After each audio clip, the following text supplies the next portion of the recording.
Continuamos en la mañana amable de la televisión colombiana, la mañana de Teleamiga. En la entrevista, el representante a la Cámara por Bogotá, Juan Carlos Lozada. Buenos días. Muy buenos días, Adolfo, un gusto estar aquí. Felices Pascuas. No, yo feliz de volver a esta que fue mi casa en alguna época también. En este programa matutino trabajé yo en Teleamiga, entonces me siento muy feliz de estar de vuelta aquí con usted, que también lo considero un gran amigo. El buen hijo regresa a casa. Así es. Hijo de político, de un gran líder, Ricaute Lozada. Sobrino de político. Es el único bogotano que se da el lujo de tener dos tíos en el Consejo de la ciudad. Jorge Lozada Valderrama y María B. Vargas. Así es. El poder por todo lado. No, yo la verdad que si usted se da cuenta cuál es la agenda del resto de miembros que hacen política en mi familia y se da cuenta cuál es mi agenda, se dará cuenta que yo pues tengo una cosa muy distinta. Sin embargo, por supuesto sí, vengo de una familia que por ambos lados se ha hecho carrera en lo público. La vena política, la vena política. Así es. ¿Y el tema?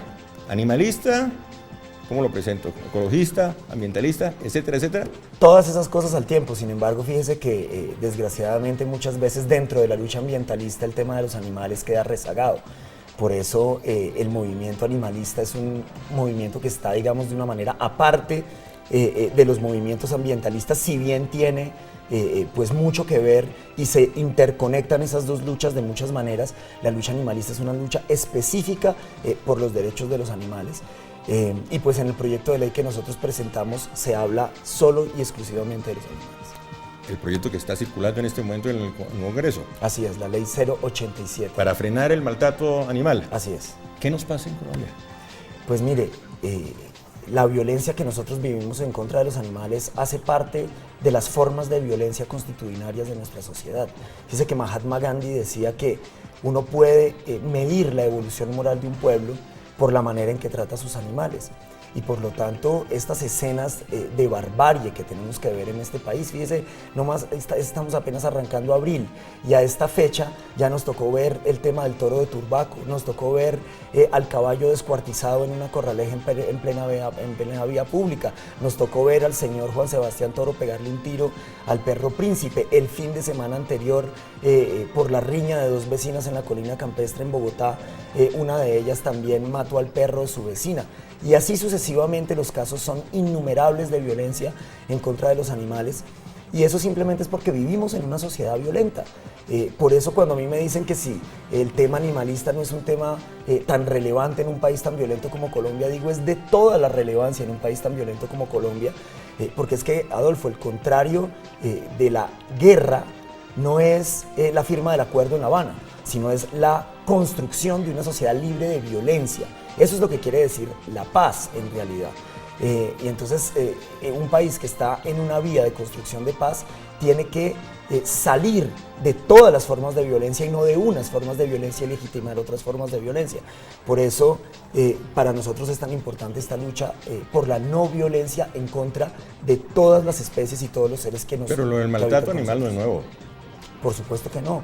El maltrato animal hace parte de una mentalidad retrógrada y vieja. Fíjese usted, nosotros lo que estamos haciendo es, en primera medida con este proyecto de ley, una reforma al Código Civil.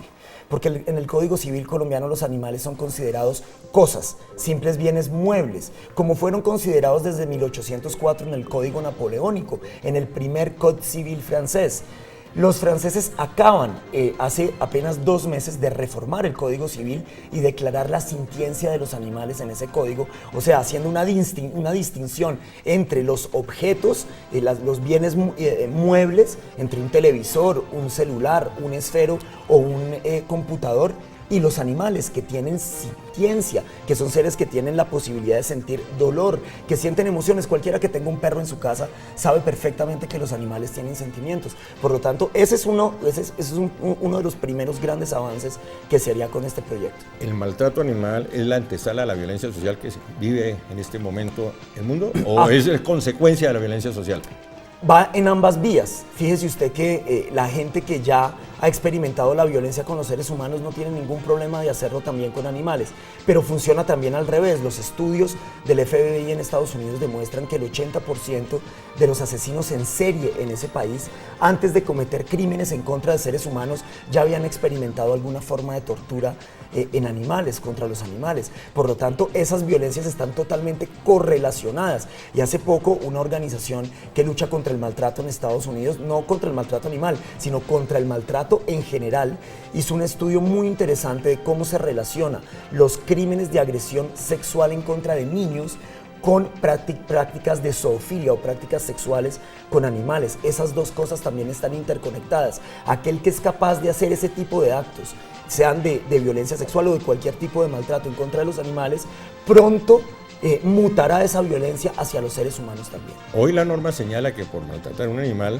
la multa es de 5.000 a 50.000 pesos. Así es lo que dice la norma actual. Es una cosa absolutamente irrisoria de la ley 84 del 89. ¿Y usted cree que aumentando la multa vamos a frenar el fenómeno?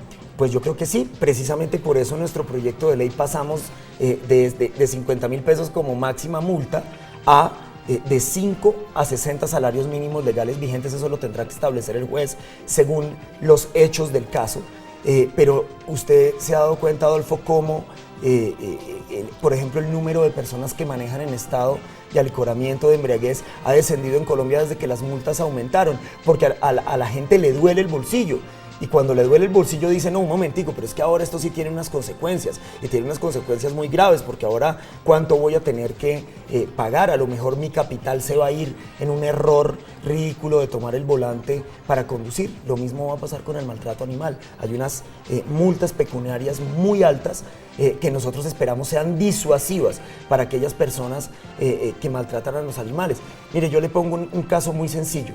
Los dos policías bachilleres que jugaban a coger a un perro por las dos patas anteriores. ¿Qué pasó? Y lanzarlo por un puente y que cayera a un río.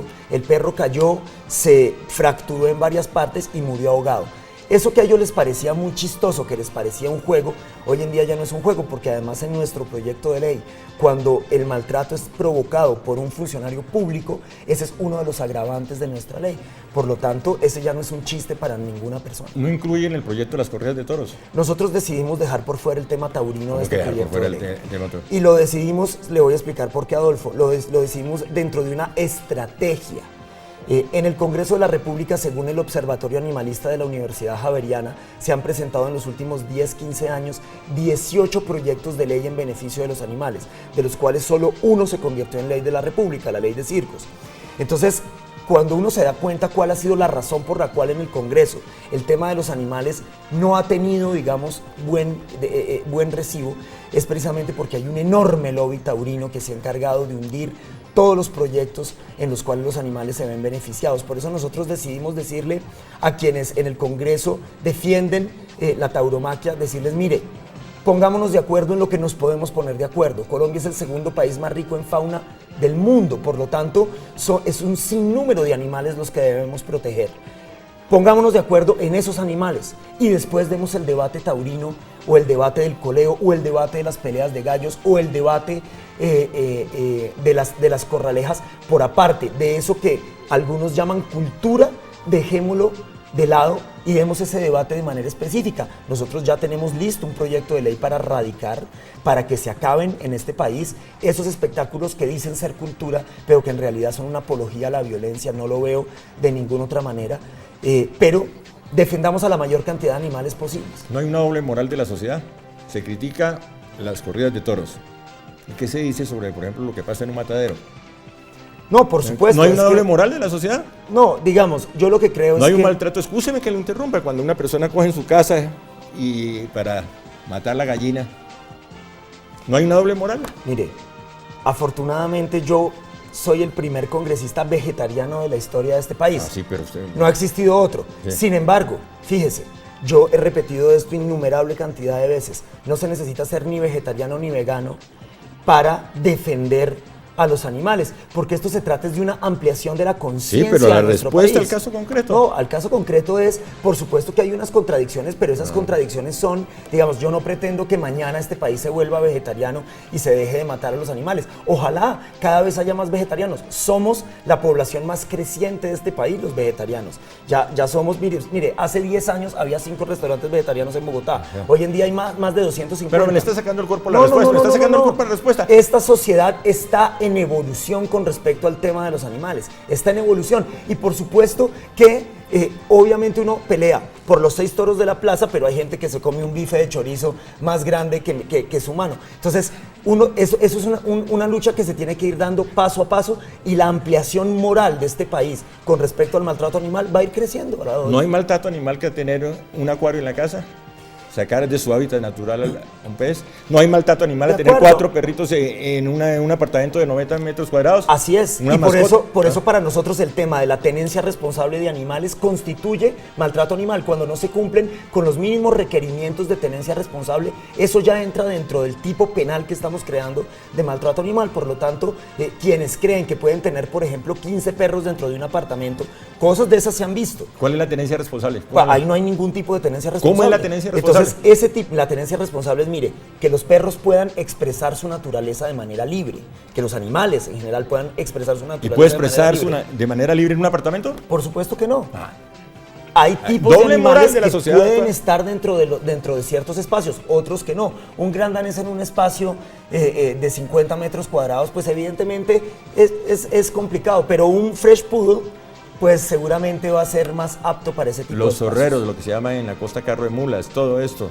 ¿Eso está incluido en el proyecto? Los caballos de Cartagena, por supuesto. Mire, un caballo como el que se desplomó en Cartagena, que se murió ahí de sed y de hambre. ¿Qué va a pasar? Pues esa persona que era responsable por ese animal, hoy tiene unas consecuencias muy graves desde el tipo de vista pecuniario, pero también desde el tipo de vista penal. Bueno, ese tema lo vamos a desarrollar en el gran debate este martes. Así es. Grato verlo. No, muchísimas gracias, Adolfo. A mí me encanta venir a conversar con usted. Juan Carlos Lozada, representante a la Cámara por Bogotá.